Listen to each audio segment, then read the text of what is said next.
দুর্গা রণে ভঙ্গ দিয়ে পালিয়েছে। শুধুমাত্র আজকের রাতটা দাও আমাকে।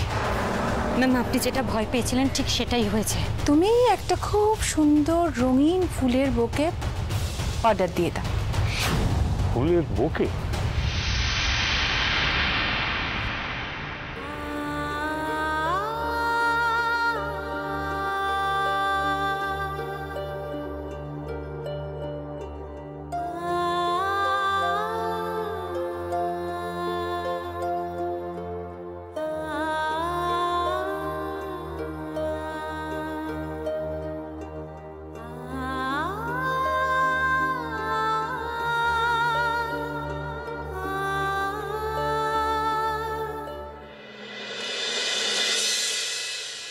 এখানে একা একা কি করছো দুর্গা?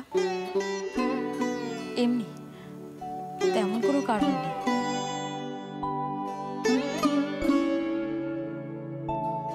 জানো দুর্গা, আজকে এনজিওর মেয়েরা খুব খুশি। একটা অন্যরকম দিন কাটিয়েছে ওরা। ওদের মুখের এই হাসিটুকুই আমাদের কাছে সব। তাই আমি সাথী দি সবাই আজ খুব খুশি। ম্যাম, ম্যাম মা কোথায়? ঘুমোচ্ছেন। চারুর ফিরে আসা, পুজো পুজো আমেজ, আজকে সত্যি ওনাকে খুব খুশি লাগছে। অনেকটা স্বাভাবিক লাগছে ওনাকে। মাকে নিশ্চিন্তে ঘুমোতে দেখে আমাদেরও খুব নিশ্চিন্ত লাগছে। তোমাদের উপর দিয়ে যা বয়ে গেছে, সে যন্ত্রণাকে ভুলে থেকে নিজেকে স্বাভাবিক রাখা। দুর্গা, প্রদেশবাবুর সাথে কি হয়েছে? আপনার কি মনে হয় প্রদেশবাবু, আপনি আমাকে কতগুলো আষাঢ়ের গল্প বানিয়ে বলবেন আর আমি সেগুলো বিশ্বাস করব? আমার ব্যাপারটা একটু বোঝার চেষ্টা করুন প্রদেশবাবু। আমিও আপনাকে তখন থেকে বোঝানোর চেষ্টাই করছি, আপনি তো বুঝতেই চাইছেন না। দেখুন, অসুবিধা আছে। এই নারী নিকেতনে শুধু মেয়েরা থাকে, সেখানে আমার থাকাটা ঠিক নয়। প্রদেশবাবু, এখানে যে মেয়েরা থাকে তারা কেউ আপনার বোন হয়, কেউ আপনার দিদি হয়, একজন মাও আছে। সেটা আপনি জানেন, কিন্তু বাইরের লোককে কে বোঝাবে? বাকিদের বোঝানোর দায় আমার নয়। কিন্তু আমি চাই না আমার জন্য আপনাদের কোনো সমস্যা হোক। তাহলে তো সবার আগে দুর্গাকেই নারী নিকেতন থেকে বার করে দিতে হয় প্রদেশবাবু। আমি জানি, আমি বুঝতে পারছি আপনার সঙ্গে এর আগে এমন একটা ঘটনা ঘটেছে, তারপরে এই ভয় পাওয়াটা খুব স্বাভাবিক। আমার ভয় পাওয়ার একটাই কারণ ম্যাডাম, ওরা অসম্ভব ডেসপারেট, নিজের স্বার্থের জন্য সবকিছু করতে পারে। আমি সেটা জানি, আমি জানি, কিন্তু আপনি আমাদের জন্য ঠিক কি কি করেছেন সেটা তো আমি ভুলতে পারবো না। আগু পিছু কোনো কিচ্ছু না ভেবে যেভাবে আপনি আমাদের হেল্প করেছেন সেটা ভুলে আপনাকে একা ছেড়ে দেওয়া আমার পক্ষে সম্ভব নয় প্রদেশবাবু। কিন্তু আমার কোনো অসুবিধা হবে না। আমার ওই কোয়ার্টারের মধ্যে ওখানে আপনি সেফ নন, আপনি আসলে কোথাওই সেফ নন।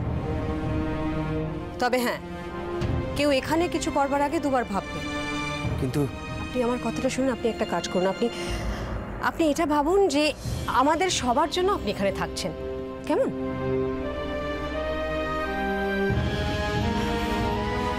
কি হলো, আপনি থাকছেন তো তাহলে? আমার আর বেশি দিন নেই। ছি প্রদেশবাবু, ছি, আপনার মতো মানুষের মুখে এই কথাটা মানায় না। না না, আমি ঠিক সেরকম কিছু মিন করে বলিনি। আমি একজন পুলিশ অফিসার হয়ে আপনাদেরকেই প্রোটেক্ট করতে পারি না। আমার নিজেরই প্রোটেকশনের দরকার। কি মনে হয় জানেন, এই চাকরি ছেড়ে দিয়ে অন্য কিছু ভাবতে হবে। এত না ভেবে, এত মনে না করে আপনি একটা কাজ করুন। আপনি আমার সঙ্গে এখানে আসুন, বসুন, আমার কতগুলো কথা আছে আপনার সঙ্গে। আসুন আসুন আসুন আসুন। হ্যাঁ দিদি, প্রদেশবাবুর গাড়ি এসেছে। গাড়ি? ও, আপনি তাহলে সমস্ত ব্যবস্থা ঠিক করে তারপরে এখানে এসেছেন? দেখুন ম্যাডাম, আমি যেখানে দাঁড়িয়ে আছি শুধুমাত্র দুর্গার জন্য। আপনারাও আমার জন্য অনেক করেছেন। আসলে কি জানেন, এত যত্ন পাওয়া অভ্যাস আমার নেই। যদি বদ অভ্যাস হয়ে যায়। তার মানে অভিরূপ মুখার্জি প্রদেশবাবুকে? আমার সাথে উনি নিজেকে বড্ড বেশি জড়িয়ে ফেলেছিলেন, আর সেটাই অভিরূপ মুখার্জি মাথা ব্যথার কারণ। কিন্তু একজন অন ডিউটি পুলিশকে উনি এভাবে? ম্যাম, আপনার মনে হয় অভিরূপ মুখার্জি এই সব কিছু তোয়াক্কা করেন বলে? তা হলেও দুর্গা, এসব ভেবে কোনো লাভ নেই ম্যাম। অভিরূপ মুখার্জির বিরুদ্ধে যদি কেউ কিছু করে সে হবে দেশদ্রোহী। আমি করেছি তাই আমি দেশদ্রোহী, আর আমাকে যে সাহায্য করছে সেও তো তাই। আর তাকে শেষ করবার জন্য উনি যা খুশি তাই করতে পারেন। সেটাই উনি চেষ্টা করেছিলেন, কিন্তু ভাগ্য ওনার সহায় হয়নি, উল্টে নিজেই বিপদে পড়েছেন। কিন্তু এখন অভিরূপ মুখার্জি কিছু করার আগে 10 বার ভাববেন। কিন্তু সেটা তো কিছুদিনের জন্য দুর্গা, এই শেষ কোথায়? আমাদের কারোর শেষে হয়তো, তবে এই অভিরূপ মুখার্জিকে শেষ না করে আমি শেষ হব না। এই পাপ আমি পৃথিবী থেকে বিদায় করবই। কোন কর্তব্যের কথা বলছো তুমি? তোমার দাদা জোর করে তুলে এনে আমাকে তোমার সঙ্গে বিয়ে দিয়ে 2 সন্তানের মা করেছে। এটা ছাড়া কি পেয়েছি আমি? কি পেরেছি তোমার বউ হতে? একটু আস্তে কথা বলা যায়? আমি কোনোদিনই এটা নিয়ে তোমার সঙ্গে কোনো কথা বলতে চাইনি সুজয়। আজও বলতাম না তুমি যদি না এই প্রসঙ্গটা তুলতে। দেখো দেখো, আমি তো শুধু তোমার বলতে ইচ্ছে হয়েছে তুমি বলেছো, কিন্তু এখন আমি যেটা বলবো সেটাও তোমাকে শুনতে হবে। না না, আমি এসব শুনবো না বাবা, আমি যাচ্ছি। বলতে যখন বাধ্য করেছো তখন শুনতে তোমাকে হবেই।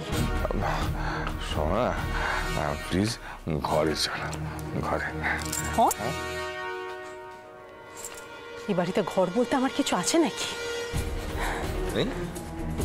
তোমার ঘর নেই? তাহলে তুমি রাতে কোথায় শো? গাছতলায়?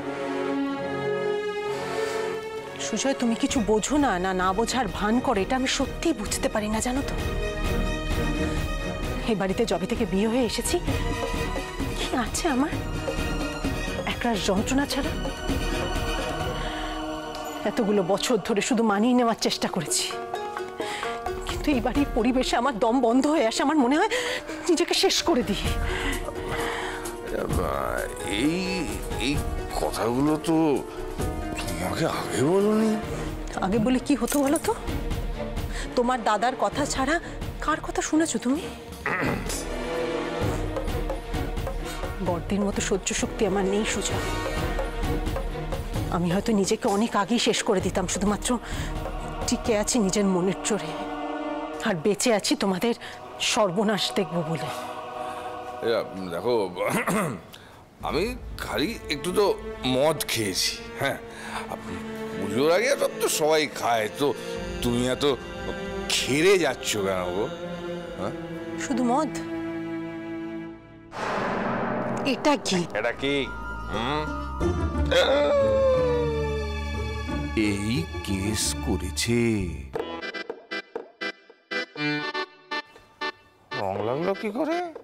হ্যাঁ, আমার এত দামি পাঞ্জাবিটা, শোনা শোনো, ওই কেচে দিলে উঠে যাবে না? কেচে দিলে উঠে এটা লিপস্টিকের রং সুজয়।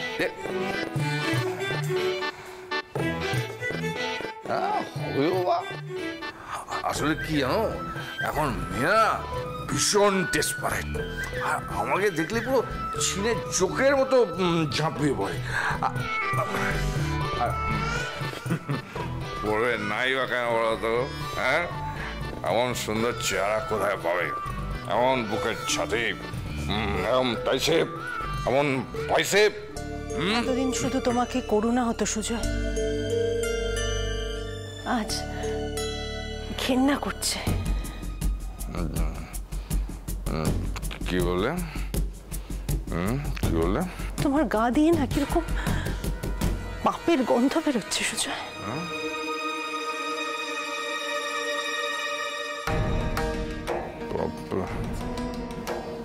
যাও, ঘরে যাও। পাপের গন্ধ? আমি তোমাকে পাপের ওই লাইভ টেলিকাস্ট দেখাবো। ভুলেও কখনো এটা করতে যেও না সুজয়। মদ খেয়েছো, নেশা হয়েছে, সব ঠিক আছে, নেশার ঘরে এটা করতে যেও না। হ্যাঁ, তোমার দাদাগিরি আমাকে দেখাতে আসবে না। মেয়েরা বড় হয়েছে, হ্যাঁ, নিজেকে সামলে নাও নিজে।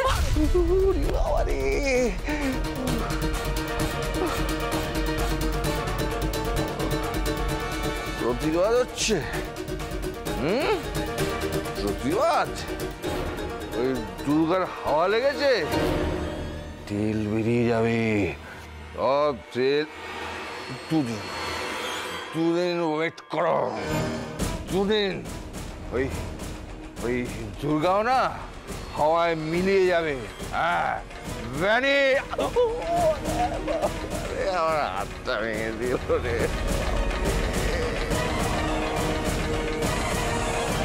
এত জোর দিয়ে কথাটা বললো কেন? তাহলে কি দাদার প্ল্যানের ব্যাপারে ও কিছু জানে? দুর্গা দুর্গা ঠিক আছে তো? গাড়ির আওয়াজ? ম্যাম ম্যাম, ওটা তো পুলিশের গাড়ি। দাদা কি বেরিয়ে গেলেন? হ্যাঁ দুর্গা, অনেক বোঝানোর চেষ্টা করেছিলাম কিন্তু কোনো লাভ হয়নি। উনি ডিসাইড করেই এসেছিলেন যে উনি এখানে থাকবেন না। কিন্তু ম্যাম, আমাকে একবার ডাকবেন তো। তুমিও কিছু করতে পারতে না দুর্গা? কিন্তু যা শুনলাম তাতে ওনার একা থাকাটা তো খুব রিস্কি। দুর্গা দাদাও জুটিয়েছে ওরই মতো জেদ, যেটা ভাববে সেটাই করবে। কিন্তু ম্যাম, এখান থেকে চলে যাবার কারণটা কি? কারণটা তুমি ভেবে নাও দুর্গা। মহিলাদের এনজিও বললে থাকতে অস্বস্তি। হ্যাঁ, সেটাও একটা কারণ বলেছেন, তবে আসল কারণ হলো ওনার মনে হচ্ছে যে এখানে উনি থাকলে আমাদের বিপদ বাড়তে পারে। কিন্তু ওনার শরীরের এই অবস্থা। হ্যাঁ, বললেন যে এত আদর যত্নের অভ্যেস ওনার নেই, আর বদ অভ্যেসটা উনি তৈরি করতে চান না। অদ্ভুত মানুষ তো, নিজের শরীরের চেয়েও আমাদের ভালো মন্দের গুরুত্ব ওনার কাছে এতটা বেশি। বললাম না, তোমারই তো দাদা।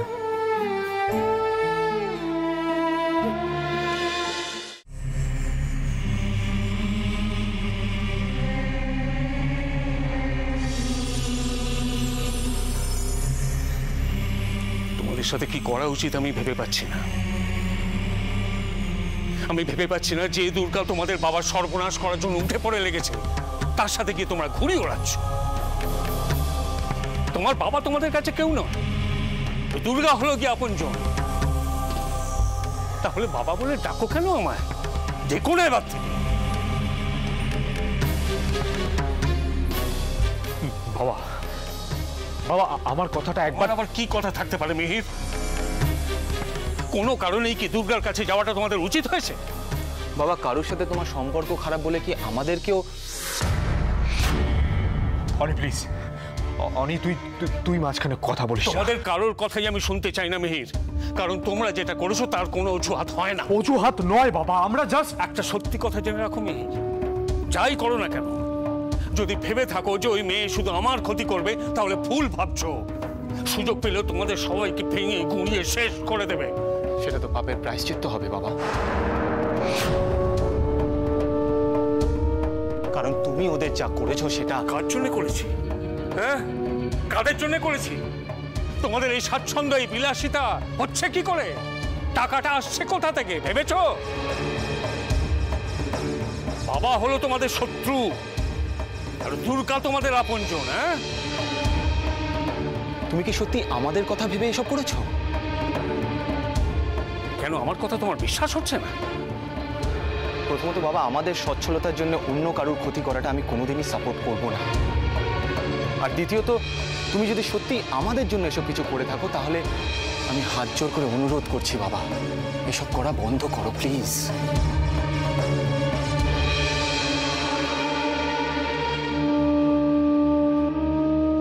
বাবা, আমি খুব ভালো করে জানি দাদা, ভাই, বৌমনি বা বাড়ির কেউই তোমার সামনে কোনোদিনই মুখ খুলতে পারবে না, কিন্তু আজ আমি বলবো, আমরা কেউই কোনোদিনই এসব কিছু চাইনি। তাহলে কি চাও তোমরা? হ্যাঁ, আমার সর্বনাশ। কে করবে বাবা তোমার সর্বনাশ? কার এত ক্ষমতা আছে? আর আমি বুঝতে পারছি না, দুর্গার মতো একটা বাচ্চা মেয়েকে তুমি কেন এত ভয় পাচ্ছ? ভয় নয়, ভয় নয়, আমার চিন্তা হচ্ছে যে আমার নিজের ছেলে মেয়েরাই দুর্গাকে ধুনো দিচ্ছে এই ভেবে। তবে ও যেটা ভেবেছে সেটাও হবে না। যে খেলা ও শুরু করেছে সেটা তো শেষ করতেই হবে। আর সেটা বন্ধ হবে যখনই দুর্গা মরবে। করো, যা খুশি করো তোমরা, তবে একটা কথা মাথায় রেখো, ওকে বাঁচাবার ক্ষমতা তোমাদের কারণ নেই। তো ভালুক, আমিও দেখতে চাই কত দূর যেতে পারে ও। তবে ওকে শাস্তি দিতে ও সাঙ্গ পাঙ্গদেরও ছাড়বো না আমি। সে যদি আমার নিজের ছেলে মেয়েরা হয় তাও না।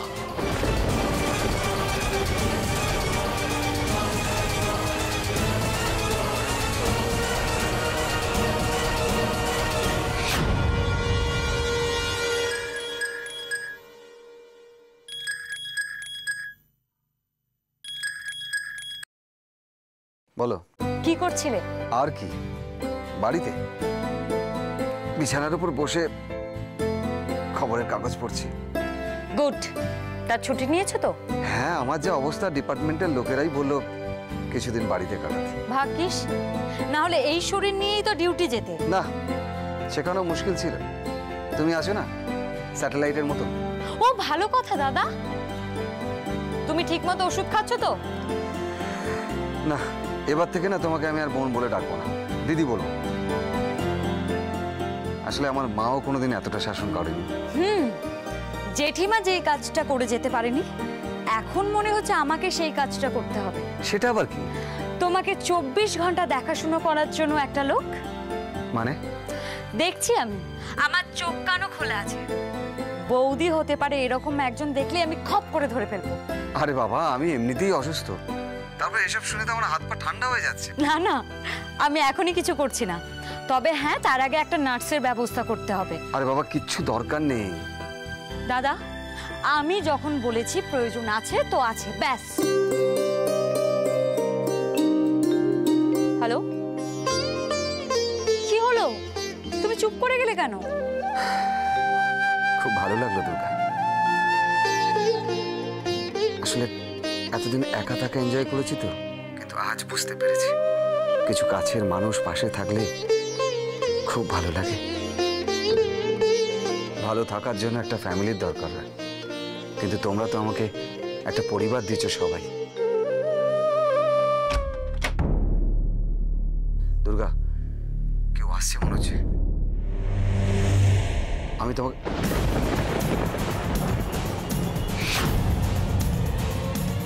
আপনি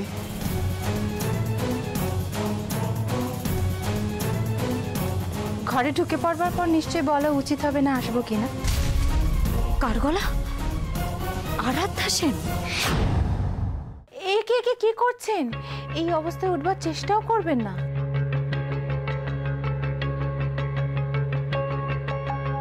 আপনার এই অবস্থার কথা শুনে সত্যিই আমার খুব খারাপ লেগেছে। আপনি হয়তো বলবেন আপনার পুলিশের চাকরি, পুলিশের জীবনের কি বা দাম। আপনার মতো সৎ সাহসী পুলিশ অফিসার আমাদের কাছে সত্যিই অমূল্য। এসব কথা বন্ধ করে কেন এসেছেন সেটা বলুন। আপনি তাড়াতাড়ি সুস্থ হয়ে যান, ব্যাস এটুকুনি চাই। আমি সুস্থই আছি, আমাকে খুব বেশি দিন থামিয়ে রাখা যাবে না ম্যাডাম। আমি জানি আপনি অন্যদের থেকে আলাদা, সেই কারণেই তো আমি আপনার ফ্যান হয়ে গেছি।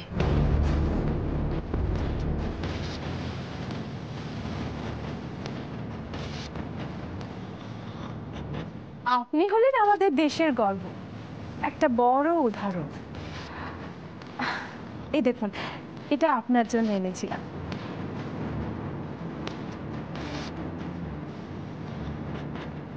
আর এটাও আপনার জন্য। আপনি প্লিজ না বলবেন না প্রদেশ, এটা আপনার ট্রিটমেন্টের জন্য। আপনি কিন্তু এবার একটু বেশি বাড়াবাড়ি করে ফেলছেন ম্যাডাম। না, এটা আমার কর্তব্য। আপনি মুখ ফুটে কিছু না বললেও আমি তো জানি আপনার রোজগার কত, তার উপরে এত এক্সপেন্সেস। আপনি যে কোনো একটা উদ্দেশ্য নিয়ে এসেছিলেন সেটা আমি খুব ভালো করেই বুঝতে পেরেছি। এবার পুরো ব্যাপারটা ক্লিয়ার। আপনি আমাকে টাকা দিয়ে কিনতে এসেছিলেন। আপনি আমাকে ভুল বুঝছেন প্রদেশ। বলতো আপনি আমাকে বুঝছেন।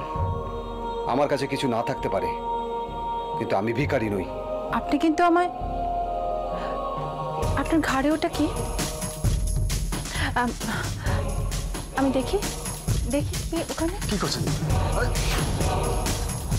প্রদেশ প্রদেশ আই লাভ ইউ ছাড়ুন। প্রদেশ দেখো তুমি আমার সঙ্গে যা যা করেছো তারপরে তো তোমার উপর আমার রিভেঞ্জ নেওয়া উচিত ছিল তাই না, কিন্তু দেখো তোমাকে আমি ভালোবেসে ফেলেছি।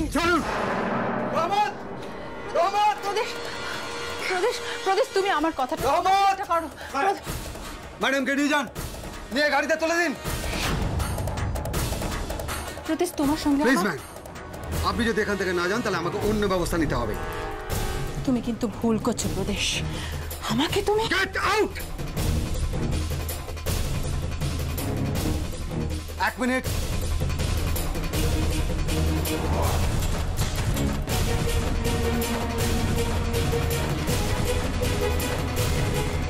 Get out. আসুন ম্যাডাম।